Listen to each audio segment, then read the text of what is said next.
The President may now proceed to sign enrolled copy of the Negros Island Region Act, the harmonized version of Senate Bill number 2507 and House Bill number 7355 shall now be known as Republic Act number 12000, entitled An Act Establishing the Negros Island Region.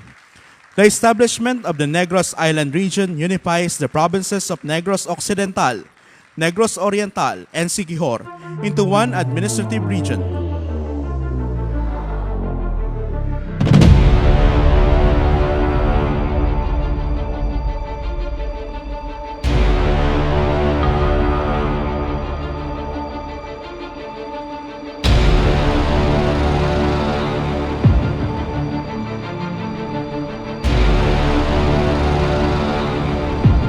I'm happy to be here in your company today because we confirm our collective earnestness in driving the nation forward.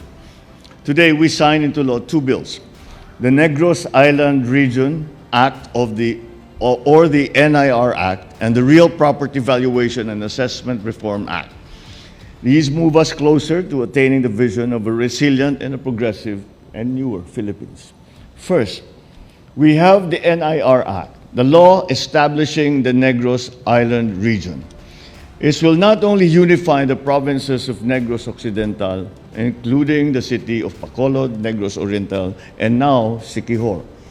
This union is long overdue and makes very practical sense, especially in the Negros Island, where people are located on one island but are governed under separate administrative regions.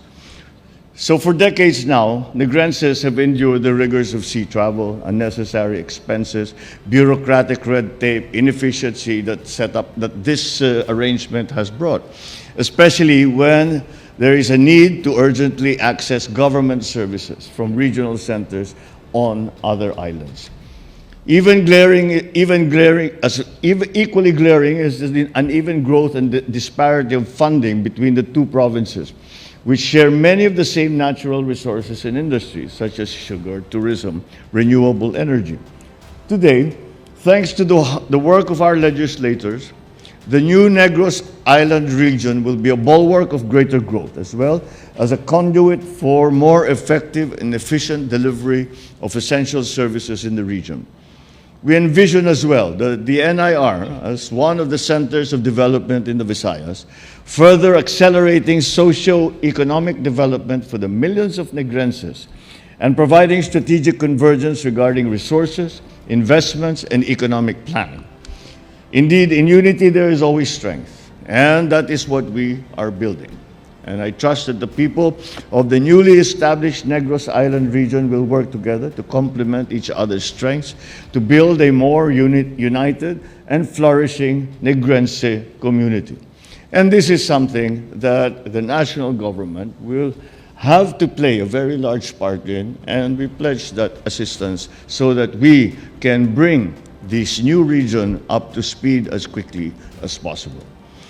Another law that we are signing today is one that will change our real estate landscape, the Real Property Valuation and Assessment Reform Act. It is one of our priority legislations and is included in the common legislative agenda. The law is in line with our 8-point socio-economic agenda, wherein we put a primacy on the pursuit of bureaucratic efficiency that is driven by transparency, digitalization, and the practice of innovative work processes in the civil service. So this new law is born out of the necessity and the realization that there is a need to enhance the country's tax collection system so we can generate revenues, generate jobs, investments all over the country. No longer will we rely on the outdated valuation system. We now have instead the new and improved RPVARA. And I'm sure we will find a shorter way to pronounce that. A law that streamlines and enhances the real property valuation and assessment system through a uniform real property appraisal that is compliant with international standards. It also adopts the prevailing market value as the single real property valuation base for the assessment of real property tax. Furthermore, the law complements our efforts to modernize the services of our LGUs through the creation of a real property information system, a comprehensive, digitalized real property tax administration. With these systems in place, another crucial pillar of efficient tax collection is responsible taxpayers. Thus, at the heart of this new law, we have adopted a strategy that will instill and encourage long-term and consistent tax compliance by providing a 2-year amnesty on interest and penalties for taxpayers with unpaid real property tax. At this point, I would like to convey my gratitude to our colleagues in the House of Representatives and in the Senate for passing these two very important, very useful laws, which I predict will be very productive. These show that you are not only supportive of these endeavors, but also are two looking forward proactive institutions. And I call on all government agencies to efficiently and effectively implement the newly enacted laws to its fullest extent, so our people may reap its benefits at the soonest possible time. To our fellow workers in both the houses of Congress, I implore before the year end, that laws which are more inclusive, responsive, and people-centered to be passed. And we are deep in discussion about that.